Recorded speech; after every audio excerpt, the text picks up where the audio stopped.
This is a discussion about two different programs, two different kinds of degrees, two different kinds of universities, and the role of sustainability when it's not a primary focus as a piece, an integration into professional development programs. Before I go on, I should introduce myself. I am Mowgli. Do you remember Kipling's Jungle Tales? I was raised by two 1950s ecologists.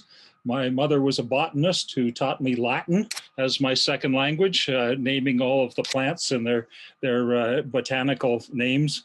My father was a zoologist, and so between the two of them, I grew up in an unusual ecological household. As an undergraduate at Carleton University in the 70s, I was entranced by Lukashevitz's Technology Society Environment Triangle, and kind of have adopted that for the rest of my life. I'm interested in the way, as a social scientist, that we develop technologies and how they interact with the environment and how that turns around and interacts with us as humans and as societies. So I'm an interdisciplinarian. My academic appointments have been in business schools and seminaries, and yet I have no business degrees and no theology degrees. I am a pracademic. I am an entrepreneur, an executive in both for-profit and nonprofit, and a scholar. I've been teaching at the post-secondary level since 1973. Sometimes that's hard for me to believe. So that's the framework that I come to this from. A couple of years ago, I was appointed at the John Molson School of Business at Concordia University in Montreal.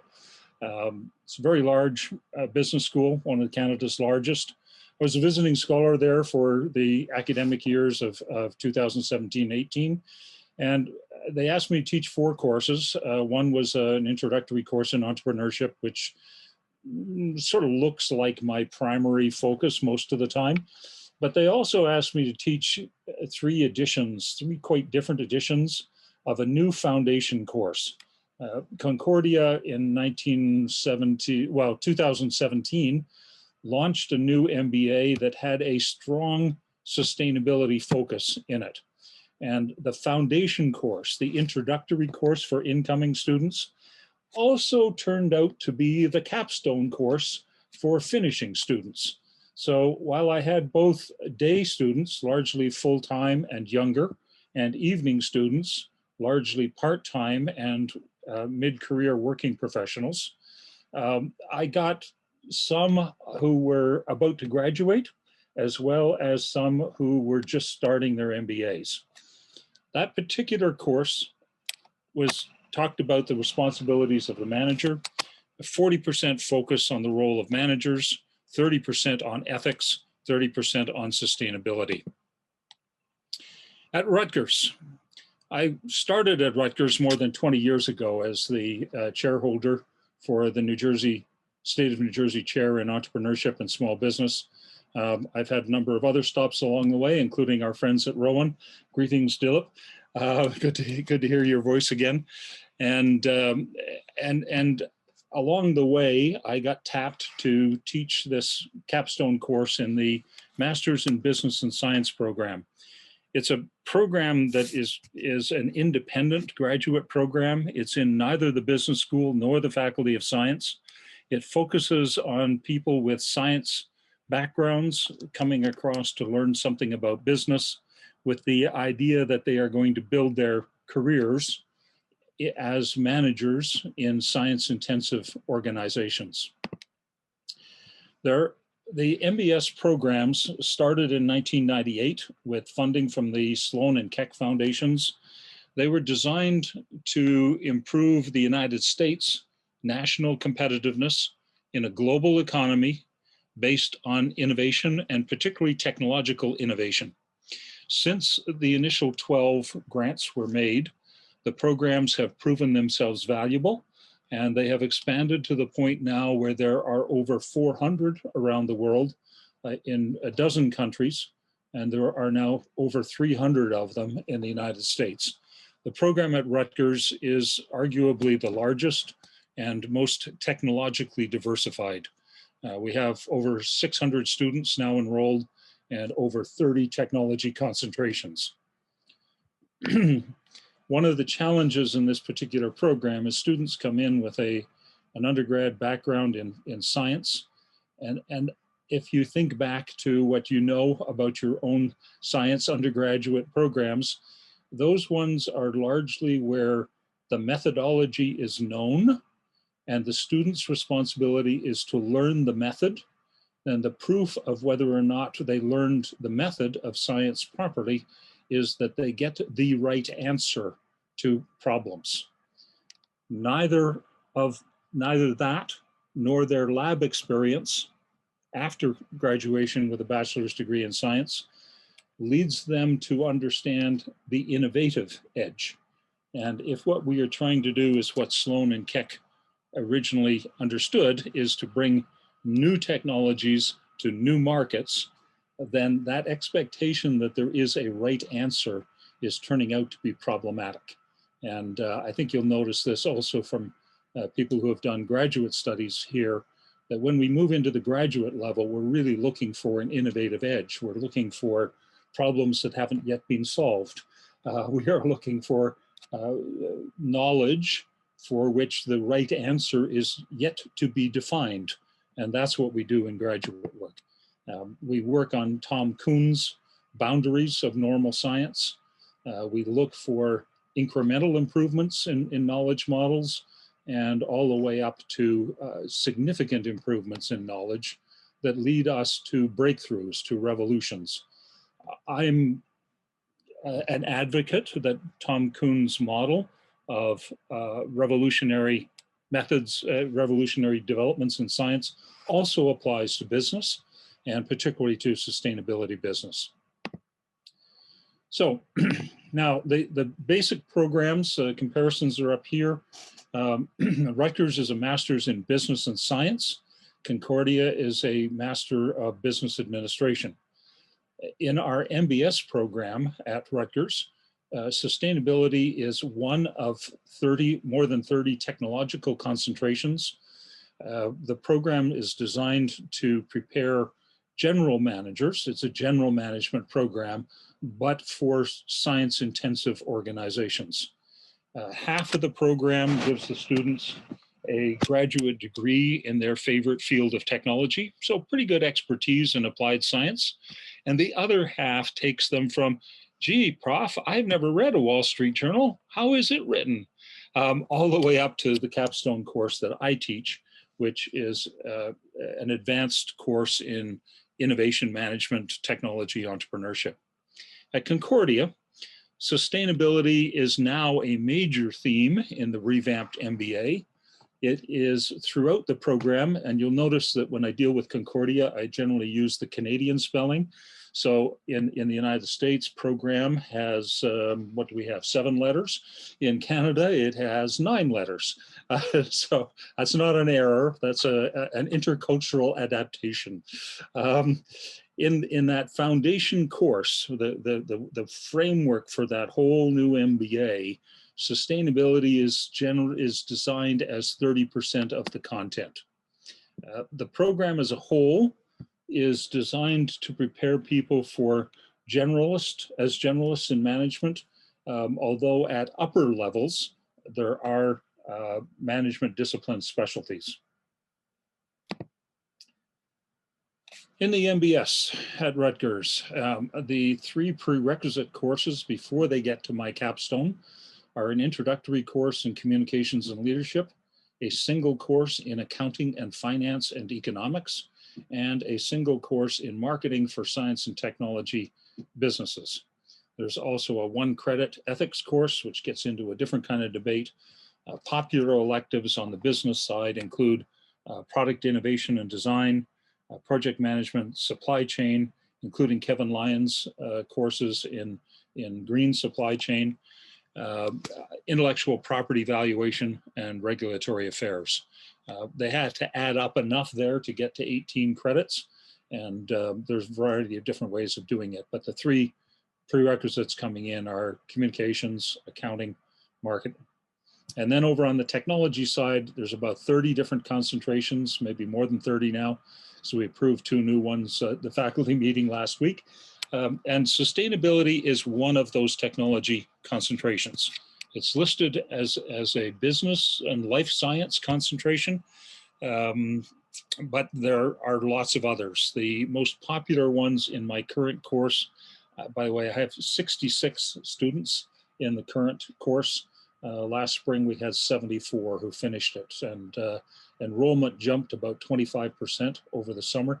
So I expect by the time they get to me next year, I'll be looking at about 150 grad students a year coming through my course.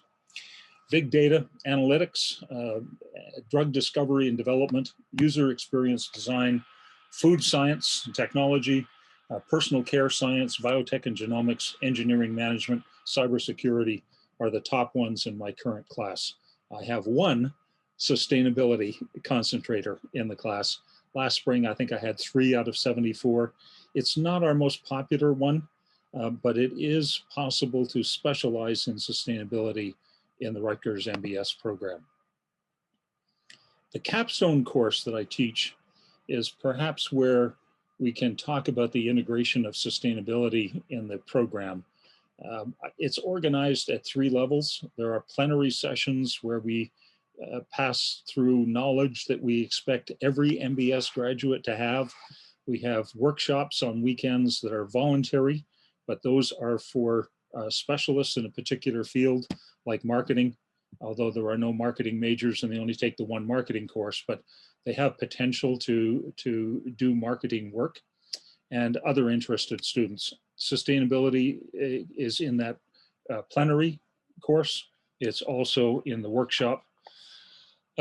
We do field trips, 2 of them. One is to an innovation center to show people how innovation is supported by communities around the technology community. One of the innovation centers that we encourage is the Eco Complex down in Bordentown, part of Rutgers Extension and Ag programs. The second field trip that we introduced a year ago came out of a final presentation where one of our judges say, nobody said anything about social responsibility. And we thought, oh my God, we missed that whole thing. And every team missed it, excuse me. So we've introduced a service learning field trip the last fall, again in the spring and this semester, where students spend time learning what a nonprofit and charity does. And we've require them to investigate, to interview, and to report and share with the rest of the class the kinds of partnerships that nonprofit organizations of various kinds have, and to build that knowledge into their own business plans. The major group project, the course is split 50-50, by the way, between individual and group work, but the big group project is the development of a business plan. Hiya, Jim. That business planning finishes with an angel investor presentation.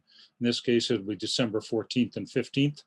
And part of that business plan includes the social responsibility components that we were caught up on back in spring 2018. At Concordia, I mentioned that that responsibilities of managers course at the time I was at Concordia served both as the foundation for incoming students and as a capstone course for graduating students. Sustainability is central on the ES&G side for the foundation course. We talk about the growth of sustainability as an issue for managers and investors, the importance of doing good business well, that it's a big factor. We're not quite sure how big in the long term yet, but it's increasingly accepted as an important factor in long-term organizational success. It affects companies' abilities to recruit younger participants and generations, and the ability to sell products and services to younger generation, so on. On the exit side of that thing, we tried to make sure that students were finishing with a similar understanding to that they are aware of the issues, that there are differences in the way organizations are treating these issues, to be aware of the outcomes on organizational performance, and to begin thinking as about to be minted MBAs about the chief executive suite opportunities for people with some background and expertise in sustainability, and perhaps specialty expertise in sustainability. I'll speak more in a couple of minutes about the emergence of chief sustainability officers and paths to them that NJ HEPS has been pioneering. So in both programs, we see that very few of the students are specialists in sustainability. 3 out of 74, 1 out of 66 is 4 out of about 140 at Rutgers. And yet there's widespread interest in sustainability. I poll students before and after the course, and a lot of them care. Their values are aligned with this interest. And I think if we can tap that, they will bring sustainability values into their work. In terms of the role of sustainability in professional business programs, other sessions have talked about this in greater detail, so I'll just touch on a few that I can see from this dual experience. We need to highlight the mission of organizations, why they exist, what kind of social impacts were they created to have, what will they need to have going forward, why do people join that company, and why do people stay? And as social values change, as sustainability becomes more important, that becomes more important in the way a company forms itself and carries itself forward. There are performance impacts. There was some discussion on the last one around. I see Jim Stoner's comments about finance, environmental finance, sustainability, multiple bottom line things. There's certainly some financial impacts and benefits. Some of them come through operations, even more indirectly through the importance of image and perceived values and alignment with customers' values.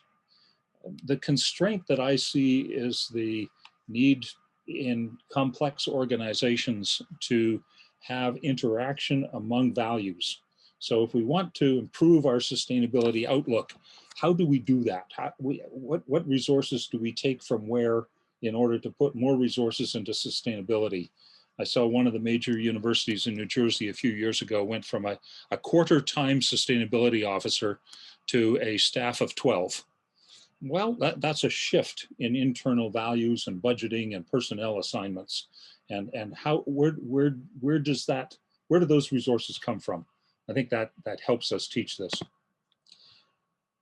One of the things I've wrestled with at Academy of Management and elsewhere is this double entendre for the double meaning of sustainability. The one I normally use is sort of the ecological one, the long-term viability of the planet. But in business schools in particular, people often talk about the viability of the organization rather than of the global ecosystem. The two do cross over, and that's one of the things that a few years ago I was telling students that these two are completely separate things. Now I think it's more interesting to actually show how they relate to each other. Time horizons affect students' personal lives, their jobs, their organizations, legacies for them, their families, and their organizations. 1972, Tony Downs put out an article that I think still merits our consideration. He talked about up and down with ecology and the issue attention cycle. Even by 1972, he'd already documented 3, 4, 5 times where ecology had hit the national agenda in the US and other countries and then disappeared from it. So we do have a challenge in this field about whether or not sustainability is just a fad. And I think it's less this time than previous times. What I see is the importance of ecology in our national and corporate agendas hits higher peaks each time it comes up onto the agenda. And in particular, this time where we've got the pretty well human existential issue of climate change, I don't think it's going to go away quickly. I think it's just going to stay on the agenda and hopefully continues to rise until we get more things done. Let me wrap up by saying that in my conclusions, the students are receptive. Even if they're not dedicated, they are supportive. There's a broad acceptance of their values and of the importance of the issues. In order to give them something to do that changes things, we need concrete cases, we need tools, we need examples. They need to have a way of learning how to make sustainability work in their organizations. In both of these programs, we're really preparing general managers, but general managers need to understand the role of sustainability experts, which gets me to a takeaway here that part of our general courses in management with a flavor of sustainability, I believe, need to include introductions to the role of sustainability experts in general management and organizational performance. We also need to know that this is educational. So students will learn things that change their minds. And we need to open pathways for people who will become sustainability experts. In NJHEPS, we've talked for several years about the preparation of chief sustainability officers and the paths to that. I think one of the things that we can think further about in these general management courses with some sustainability is if students start to get really excited about this and really do want to commit, what do they do next? And to create that path where people can enter a field where they become increasingly expert in sustainability and how it fits into general business management, and have a path that moves them toward a career position 10, 15, 20 years down the line in the C-suite as chief sustainability officers, and conversely towards chief executive general management responsibilities with a strong understanding of the role of sustainability in the strength of their organizations. The deck includes a couple of supportive slides with websites on the courses and other information that's available to you on public domain about all of these things. And I'm going to close with Mowgli. Thank you very much.